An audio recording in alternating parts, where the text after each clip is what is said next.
Assalamualaikum warahmatullahi wabarakatuh. Saya Julita Puspitasari dengan NIM 117210011. Saya merupakan mahasiswa UPN Veteran Yogyakarta, bidang prodi Teknik Geomatika. Di sini saya akan menjelaskan alat-alat ukur yang digunakan pada bidang geodesi dan geomatika.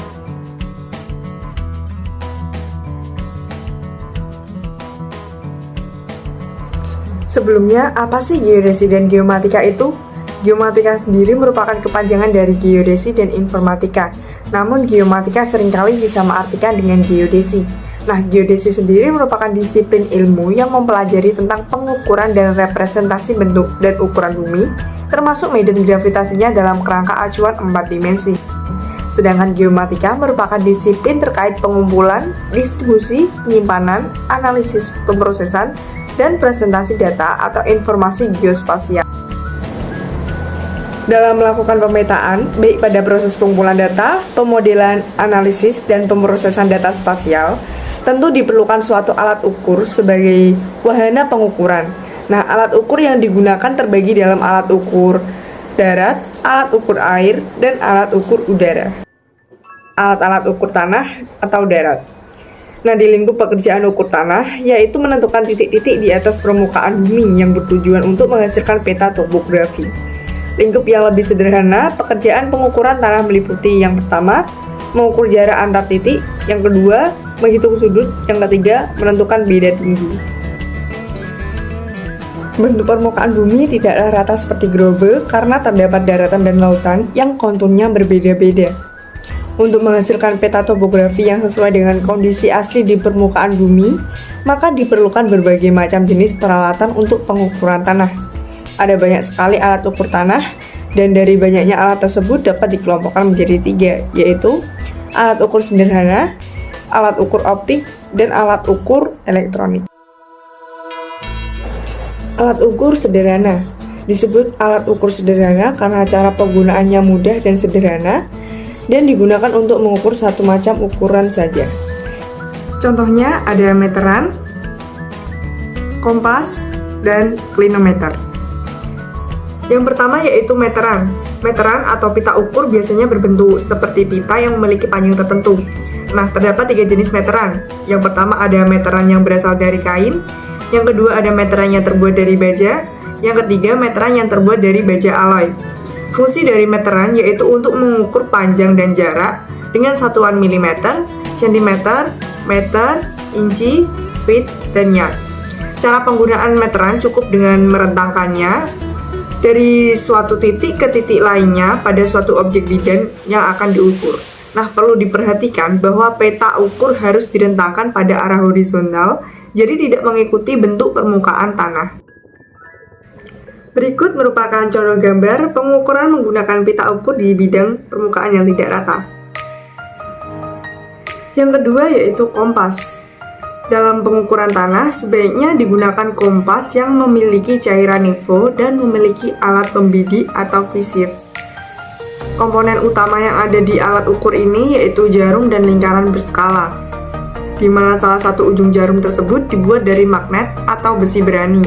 Bagian tengah jarum dipasang sebuah suhu sehingga jarum dapat bergerak bebas ke arah horizontal sesuai dengan arah medan magnet bumi yaitu utara dan selatan. Selain untuk penunjuk arah mata angin, fungsi kompas yaitu sebagai penentu arah dari suatu titik ke titik lain, membuat siku-siku, dan mengukur sudut horizontal.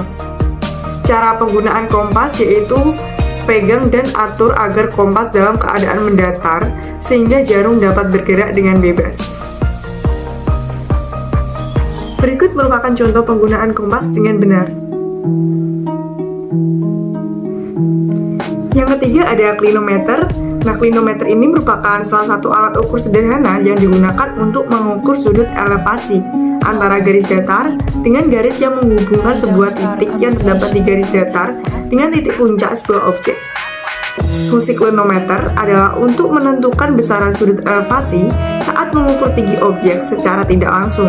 Nah, cara penggunaannya sendiri yaitu dilakukan oleh 2 orang dengan salah satu orang memegang dan melakukan pengamatan atau membidik objek yang diukur, sedangkan yang lain membaca sudut dan mencatat hasil pengamatan. Berikutnya ada alat ukur optik. Kenapa disebut alat ukur optik? Karena dilengkapi dengan perlengkapan optik. Cirinya biasanya terdiri dari beberapa alat yang dirangkai dalam satu buah alat. Kelebihannya yaitu dapat mengukur lebih dari satu pengukuran. Contoh dari alat ukur optik ini ada waterpass dan theodolite. Yang pertama, kita akan membahas tentang waterpass. Waterpass termasuk ke dalam alat ukur optik yang berfungsi untuk mengukur beda tinggi dari satu titik atau lebih. Penggunaan waterpass ini sangatlah luas. Terdapat beberapa syarat dalam menggunakan waterpass, yaitu syarat dinamis, sumbu satu vertikal, dan syarat statis, di mana garis yang mendatar pada bagian diafragma sejajar sumbu satu, garis nivå tegak lurus dengan sumbu lurus, satu garis bidik pada teropong sejajar dengan garis arah nivå. Cara penggunaan waterpass ini sebaiknya menggunakan tripod atau kaki tiga sebagai penyangga dan posisikan pada titik koordinat yang sudah ditentukan. Pastikan tripod dalam posisi stabil dan kuat serta plat tempat dudukan waterpass tidak dalam keadaan miring. Letakkan waterpass di atas plat tersebut. Usahakan waterpass untuk tidak bergerak atau dalam keadaan stabil. Atur sumbu 1 vertikal dan sumbu 2 horizontal dengan menggunakan skrup penyeimbang nivå. Tepatkan gelembung, nivå berada di tengah lingkaran. Selanjutnya yaitu theodolite. Alat ukur ini dibuat untuk menentukan tinggi dari tanah pengukuran sudut yang berupa sudut tegak dan sudut mendatar. Ada 3 macam jenis theodolite. Yang pertama ada theodolite retrasi, di mana terdapat plat lingkaran skala horizontal yang menjadi satu dengan plat lingkaran nonius dan tabung sumbu pada kiap. Theodolite ini memiliki skrup pengunci plat nonius. Yang kedua ada theodolite repetisi, di mana plat lingkaran skala horizontal dapat berputar sendiri dengan tabung poros sebagai sumber putar. Terdapat skrup pengunci lingkaran horizontal dan juga skrup nonius. Yang ketiga ada theodolite elektrooptis, di mana sistem pengoperasian sama dengan theodolite optis, hanya saja mikroskop pada pembacaan skala lingkaran menggunakan sistem sensor sebagai elektrooptis model atau alat penerima gelombang elektromagnetis. Fungsi dari theodolite ini yaitu untuk pengukuran poligon, pemetaan situasi dan juga pengamatan matahari. Tidak hanya itu, theodolite juga bisa berfungsi seperti PPD jika sudut vertikalnya diubah menjadi 90 derajat. Teropong yang ada di theodolite ini membuatnya dapat membidik ke segala arah. Pada konstruksi bangunan, theodolite dapat berfungsi untuk menentukan sudut siku-siku pada pondasi dan juga mengukur ketinggian bangunan bertingkat. Untuk menggunakan theodolite sendiri, pastikan tripod ini atau penyangga panjang pada tempat yang datar dan atur ketinggiannya sekitar tinggi dada. Kencangkan skrup pengunci pada kaki penyangga panjang. Usahakan plat tribar untuk meletakkan theodolite itu dalam keadaan datar. Letakkan theodolite, kemudian kencangkan skrup pengunci, atur nivå sampai sumbu 1 berada pada posisi vertikal dan atur juga nivå pada tabung agar sumbu 2 berada pada posisi mendatar. Atur theodolite hingga berada pada posisi tegak titik ikat. Jenis alat ukur tanah yang terakhir yaitu alat ukur elektronik. Alat ini menggunakan sistem elektronik berupa gelombang inframerah. Pengukuran dengan alat ini mendapat hasil perhitungan yang tepat, akurat, dan presisi. Contoh dari alat ukur elektronik ini yaitu total station dan GPS, Global Position System. Yang pertama yaitu GPS atau Global Positioning System. GPS ini merupakan suatu sistem yang terdiri atas konstelasi satelit radio, navigasi dan juga segmen kontrol tanah yang berfungsi mengelola operasi satelit dan pengguna dengan penerimaan khusus menggunakan data satelit untuk memenuhi persyaratan dari posisi. Hasil yang diberikan gambar permukaan bumi dalam bentuk 3 dimensi. Fungsi dari GPS ini tidak hanya untuk kepentingan militer, survei pemetaan ataupun geodesi saja, tetapi juga untuk penelitian geofisika seperti geodinamika, studi atmosfer, meteorologi, dan sebagainya. Di balik kelebihan yang dimiliki oleh GPS, alat ini juga memiliki kelemahan, yaitu tidak dapat digunakan pada tempat yang tidak mampu menerima sinyal GPS oleh antena alat penerima yang berada di dalam ruang, bawah terowongan, atau di bawah air. Cara penggunaan GPS: pertama, nyalakan perangkat GPS, tunggu hingga sinyal terhubung, Atur untuk menambahkan halaman hingga muncul halaman area calculation, kemudian tekan tombol start lalu enter. Jika tombol start berubah menjadi tombol stop, berarti GPS sudah siap digunakan. Kemudian ada total station. Total station ini merupakan alat ukur elektronik yang berasal dari pengembangan teodolit. Namun alat ini dilengkapi oleh pengukuran jarak dan sudut secara elektronik dengan bantuan dari reflektor sebagai target dan pengganti rambu ukur. Untuk mempermudah penggunaan, total station perlu dihubungkan dengan komputer. Fungsi total station itu sendiri yaitu dapat digunakan untuk menghitung jarak, arah, titik koordinat, dan juga beda tinggi secara elektronik. Untuk menggunakan total station, pastikan posisi tripod sudah stabil dan kuat untuk menopang total station dan terletak di titik koordinat yang telah ditentukan. Atur nivo di kedua sumbu agar tepat pada posisi di tengah lingkaran dan sejajar dengan posisi kita saat berdiri. Jika sudah sesuai dan semua berada pada posisi yang tepat, gelombang nivo berada di tengah, total station siap digunakan. Setelah tadi kita membahas tentang alat ukur tanah, yang kedua kita akan membahas tentang alat ukur air. Yang pertama yaitu ada side scan sonar. Side scan sonar atau SSS adalah sistem peralatan survei kelautan yang menggunakan teknologi akustik yang digunakan untuk memetakan dasar laut. Side scan sonar memanfaatkan sifat media dasar laut yang mampu memancarkan, memantulkan, dan atau menyerap gelombang suara. Side scan sonar sering kali digunakan untuk mencari korban tenggelam atau mencari objek hilang seperti di bawah air. Lalu bagaimana sih cara kerja dari side scan sonar tersebut? Nah, prinsip kerja side scan sonar ini secara umum diawali dari recorder yang mengirimkan pulsa listrik melalui tow cable ke towfish. Towfish kemudian mengubah pulsa listrik menjadi sinyal yang dipancarkan ke dasar laut. Sinyal ultrasonik dari objek di dasar laut kemudian akan dipantulkan kembali ke towfish. Sinyal ultrasonik yang diterima towfish diteruskan kembali ke recorder setelah diubah jadi pulsa listrik. Data listrik yang diterima recorder lalu direkam untuk kemudian diolah. Data hasil olah dan interpretasi side scan sonar berupa data grafis dan data numeris untuk kemudian dilakukan analisis. Yang kedua yaitu sub button profiler. SBP atau Sub Button Profiler adalah alat yang menggunakan gelombang akustik untuk menentukan keadaan fisik dasar samudera dan mengidentifikasi karakteristik keadaan geologi, khususnya lapisan permukaan dasar laut berdasarkan pantulan gelombang.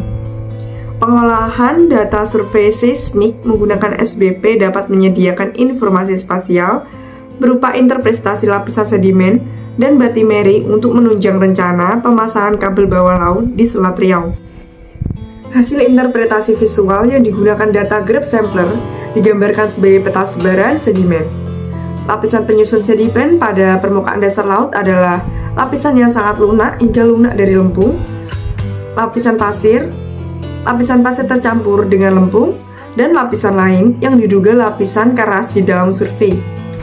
Jenis sedimen ini merupakan material yang aman bagi kabel bawah laut.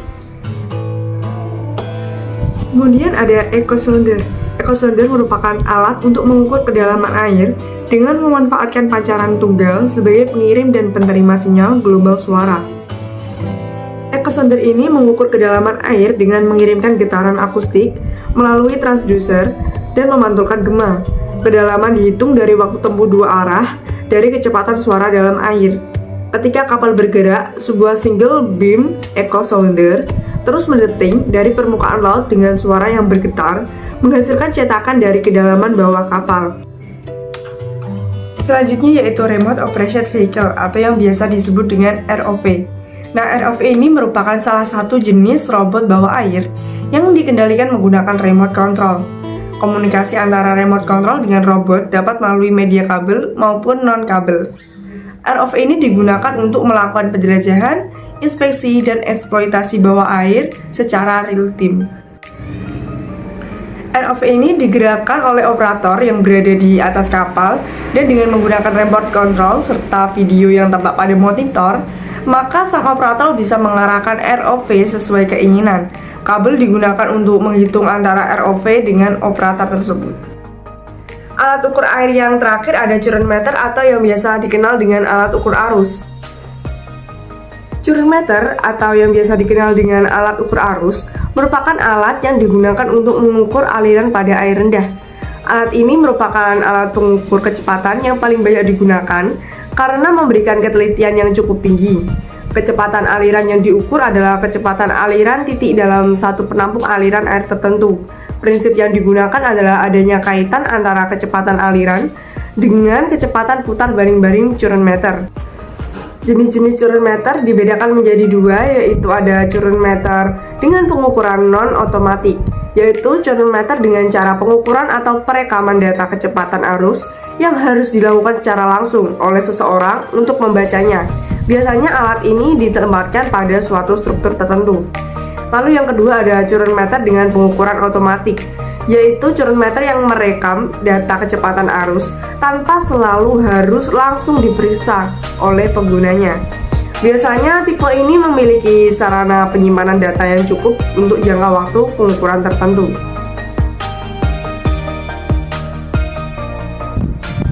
Alat ukur yang ada di geodesi dan geomatika yang terakhir ada alat ukur udara. Barometer adalah sebuah alat yang digunakan untuk mengukur tekanan udara. Barometer umum digunakan dalam peramalan cuaca, di mana tekanan udara yang tinggi menandakan cuaca yang bersahabat, sedangkan tekanan udara rendah menandakan kemungkinan ada badai. Nah, selain fungsi-fungsi tersebut, masih ada fungsi spesifik tergantung dari jenisnya. Yang pertama dari jenis barometer air raksa yang berguna untuk melakukan pemantauan dan penghitungan apakah udara memiliki potensi dalam menyebabkan badai. Yang kedua ada jenis barograf, yaitu berfungsi untuk meneliti iklim jangka panjang yang melingkupi suatu wilayah. Lalu ada jenis barometer aneroid yang berguna untuk membaca perubahan yang terjadi pada tekanan udara atau atmosfer. Prinsip kerja dari barometer menggunakan teori fisika, khususnya tentang hukum kontinuitas, tekanan, dan manometer. Alat tersebut didesain dengan tabung kaca setinggi minimal 84 cm. Pada bagian pangkal dibiarkan terbuka, sedangkan bagian ujung lain dipasangi dengan reservoir merkuri. Secara garis besar, barometrik bekerja dengan cara menyeimbangkan massa merkuri terhadap tekanan udara, persis seperti cara kerja timbangan yang sering Anda jumpai. Kemudian ada LIDAR. LIDAR adalah suatu metode pendeteksian objek yang menggunakan prinsip pantulan sinar laser untuk mengukur jarak objek yang ada di permukaan bumi. Teknologi ini pertama kali digunakan pada tahun 1960-an untuk keperluan penerbangan. Namun, baru populer ini sistem pemetaan atau mapping sejak tahun 1980-an hingga sekarang. Prinsip kerja dari LIDAR ini sebenarnya sangatlah sederhana. LIDAR melakukan perhitungan jarak dengan cara mengeluarkan sinar dari laser transmitter ke suatu permukaan, kemudian menghitung berapa lama waktu yang dibutuhkan sinar laser tersebut untuk kembali ke reseptor. Analoginya sama seperti ketika Anda mengarahkan cahaya senter ke suatu permukaan. Yang sebenarnya terjadi adalah Anda melihat pantulan cahaya senter dari suatu permukaan ke retina Anda. Namun karena prosesnya sangat cepat, maka hal tersebut terjadi seolah-olah secara instan. Kecepatan cahaya sangatlah tinggi, yaitu sekitar 300.000 km per detik, jadi kita tidak bisa mempergerakannya secara langsung. Selanjutnya ada UAV, Unmanned Aerial Vehicle. UAV atau yang sering disebut dengan pesawat nirawak atau bisa juga disebut dengan drone, merupakan sebuah mesin terbang yang berfungsi dengan kendali jarak jauh oleh pilot atau mampu mengendalikan dirinya sendiri yang dioperasikan oleh operator, menggunakan hukum aerodinamika untuk meningkatkan mengangkat dirinya, bisa digunakan kembali dan mampu membawa muatan baik senjata maupun muatan lainnya. Penggunaan terbesar dari pesawat nirawak ini adalah di bidang militer, tetapi juga digunakan di bidang geografi, fotografi, dan videografi yang dilakukan secara bebas dan terbuka. Di bidang geografi, pesawat nirawak digunakan sebagai salah satu wahana penginderaan jauh yang sangat penting dalam pembuatan peta, seperti peta penggunaan lahan, peta daerah rawan bencana, dan peta daerah aliran sungai. Sebuah rudal Walaupun mempunyai kesamaan, tetapi tetap dianggap berbeda dengan pesawat nirawak karena rudal tidak dapat digunakan kembali dan rudal adalah senjata itu sendiri. Mungkin sekian yang dapat saya sampaikan mengenai alat-alat ukur yang ada di geodesi dan geomatika, yaitu meliputi alat ukur tanah, alat ukur air, dan alat ukur udara. Di sini saya menerima saran dan masukan dari semuanya untuk menambah pengalaman dan pengetahuan bersama. Jika ada salah kata saya mohon maaf. Wabillahi taufiq wal hidayah. Wassalamualaikum warahmatullahi wabarakatuh.